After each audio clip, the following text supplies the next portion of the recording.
Greetings, adventurers, and welcome back to Abnormal Voyages. My name is David, and today we are in the heart of a humble, quiet suburb of Wichita, Kansas. We're here to see the steampunk garden of Gary Pendergrass. We're going to a place that you've never heard of before. It's Abnormal Voyages. You're gonna learn something new. We're gonna open new doors. It's Abnormal Voyages.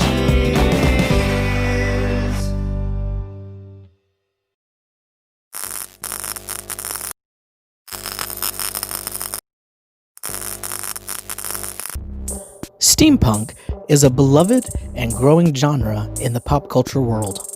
With an imaginative and distinct aesthetic, it's no surprise that steampunk is on the rise. But what exactly is it? In a nutshell, steampunk is a reimagining of the Victorian era with fantastical, anachronistic technology, but has grown to include all manner of inspired works. Some popular examples of steampunk include movies such as The Wild Wild West, The League of Extraordinary Gentlemen, and even Robert Downey Jr.'s recent Sherlock Holmes series. Video games have also dipped into the steampunk realm, with one of the most well-known works probably being BioShock Infinite. The true roots of steampunk, though, stretch back to literature. This retro-futuristic subgenre of science fiction was given its name by author K.W. Jeter in the late 1980s.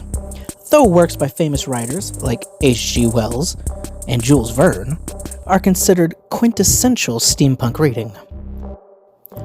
Ultimately, steampunk is an invitation to imagine a different world where the future arrived in the past and where gears and brass could accomplish miracles.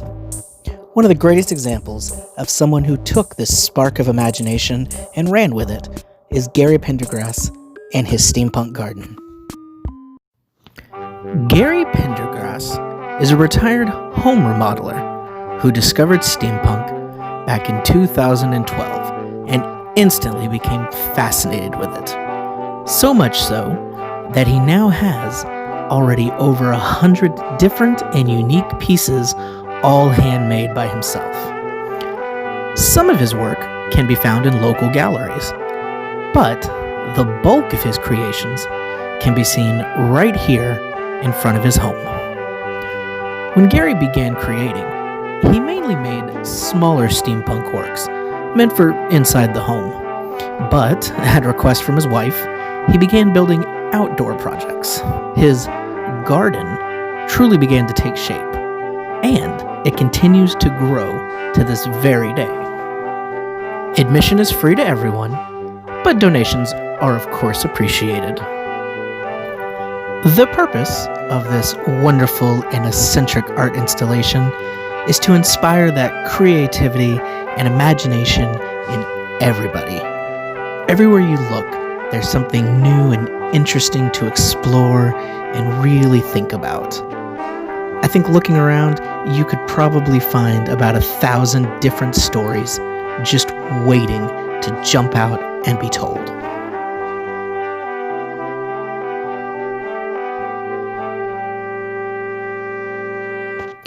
The steampunk flavoring was abundant on every single piece in this amazing playground. Things that most people would write off as junk or trash had been repurposed and put together into new, fantastical, and almost magical elements. This was actually the shop where he got stuff done on the inside, guarded by a dragon at the top. Very appropriate if I do say so myself.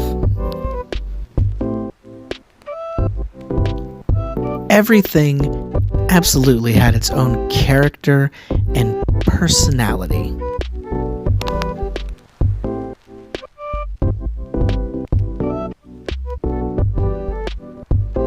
It would be easy to get swept away into this world and spend hours here.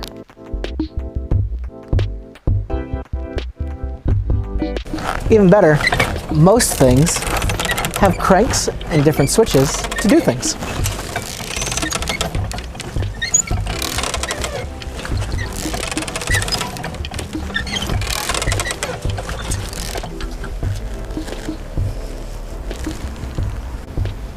And sometimes there's things you just don't expect.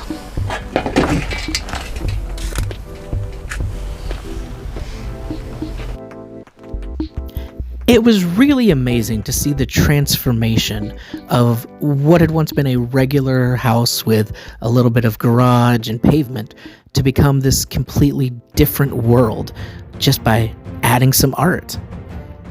It's really funny seeing the contrast between this house and all the other ones in the neighborhood next to it. But I think that it's in a good way for sure.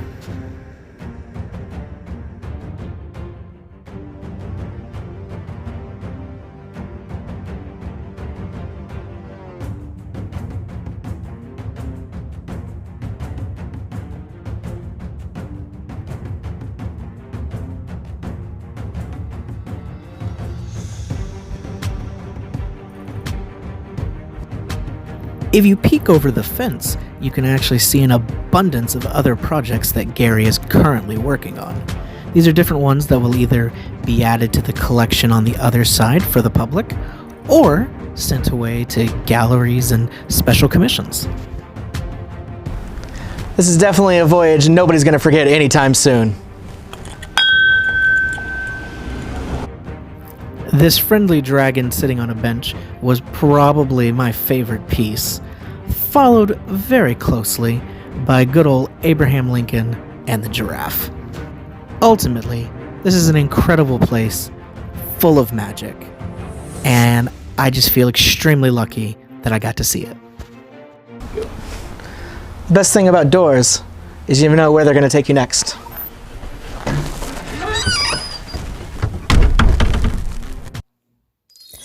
And in this case, it looks like the door is taking us to the beautiful country of Sweden.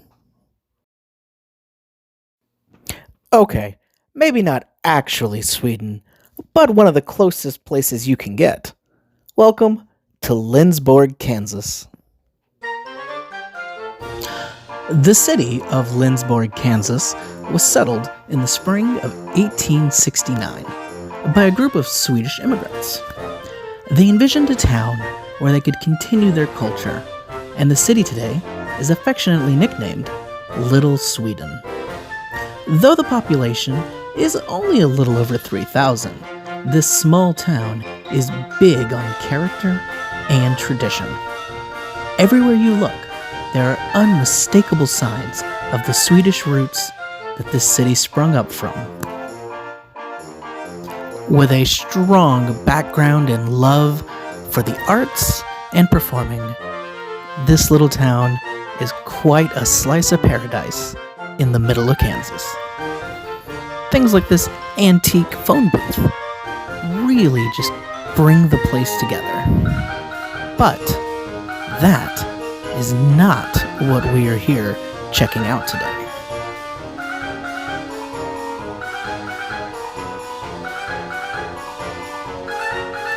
One of the most interesting and fun parts of the great city of Lindsborg is the chance to hunt down some very special horses. Now, you hear horses, and you probably think of these big, majestic stallions galloping through the wild with the wind blowing through their mane as they swiftly travel across the land. But in this instance, we're actually talking about a different kind of horse. A toy horse, to be specific, and it's called a Dala, though I promise they're just as majestic.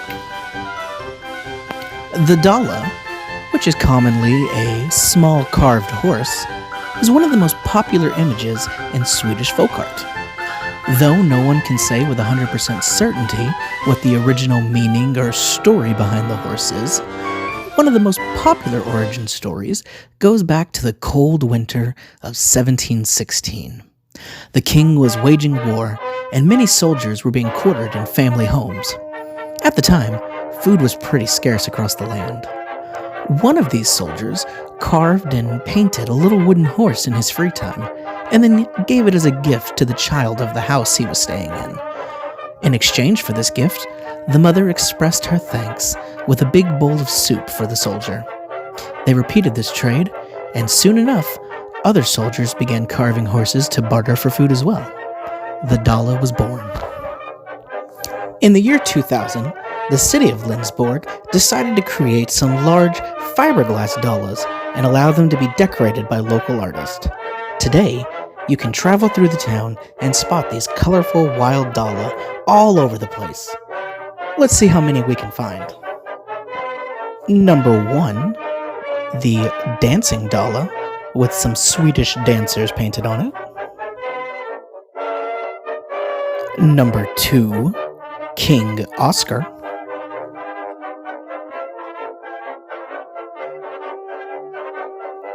Number 3, Plumber's Friend.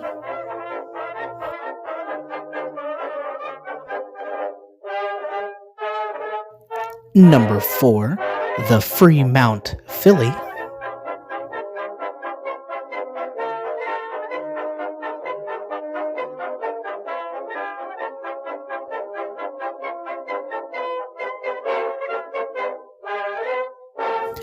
Number 5, the appropriately named Blossom.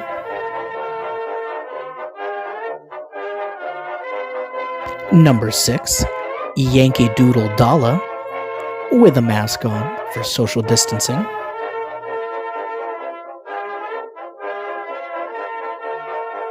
Number 7, the Good Night Dala.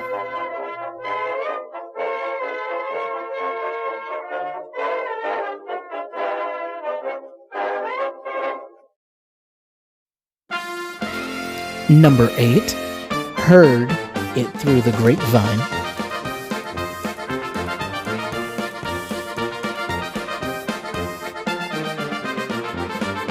Number 9, Old Gray Dala Mare.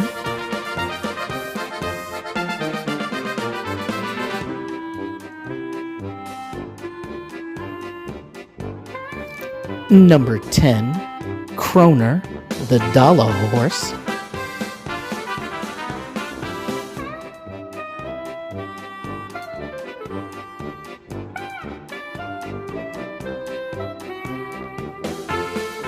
Number 11, Follow the Dala Brick Road.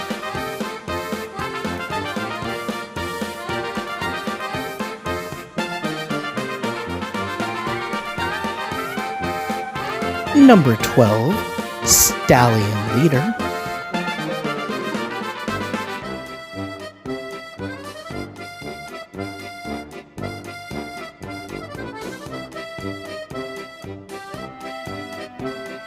Number 13, my favorite one, Dalmatian.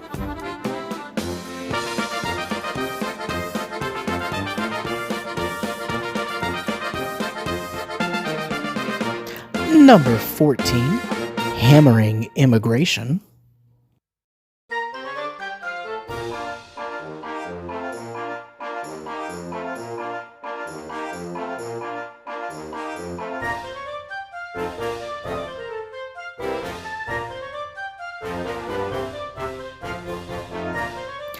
Number 15, the Golden Dala.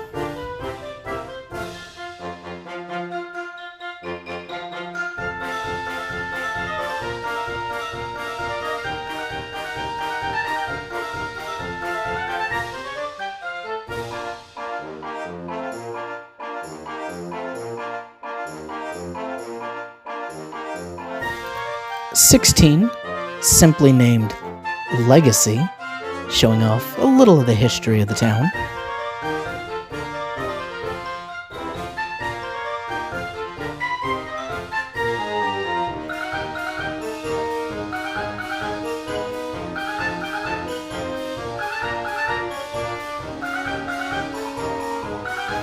And last but not least, 17, Dialing for Dreams.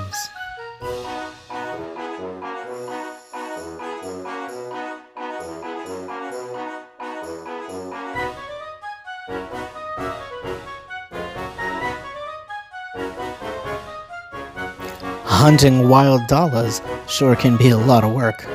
I can't wait to eventually visit this city again and see what new wild Dalas have joined the herd. Well, my name is David, and this has been Abnormal Voyages. Thanks for tagging along. We'll see you next time.